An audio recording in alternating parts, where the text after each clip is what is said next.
Même si la météo ne l'indique pas, voilà maintenant 6 jours que nous sommes au printemps. C'est donc le retour des activités de plein air. Les premiers parcs animaliers ont rouvert leurs portes ce week-end. Tous espèrent une année aussi fructueuse que 2022. Reportage à Kinsheim dans le Bas-Rhin, David Meneux et Odile Barthélémy. Et c'est reparti pour une nouvelle saison. Après 4 mois de tranquillité, des centaines de milliers d'êtres humains vont encore venir piétiner leur plate-bande. Mais les macaques de Barbarie s'en moquent. Ils profitent simplement du spectacle. En fait, c'est nous l'attraction pour les animaux.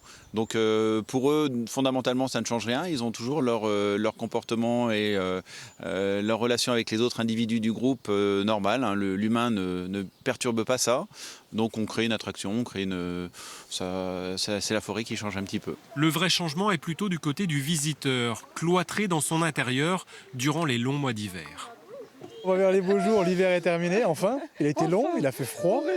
Bon, aujourd'hui, le temps n'est pas au rendez-vous, mais c'est pas grave, on profite quand même. Là, on fait découvrir aux enfants le parc, puis on fera le château à la suite et la volerie des aigles ensuite. Puisque tout est concentré au même endroit, ça tombe bien. Un centre Alsace bien doté en attractions touristiques. Dans la plaine, Sigoland rouvre timidement entre 2 averses.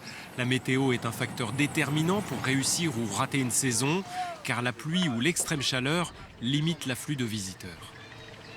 Ça fait 2 ans finalement qu'on investit dans les espaces aquatiques, donc avec des jets d'eau, des toboggans aquatiques, qui nous a permis finalement de compléter un petit peu notre gamme, notre offre. On a aussi comme projet de compléter aussi la partie ombragée du parc en rajoutant des arbres et permettant finalement de se mettre à l'ombre.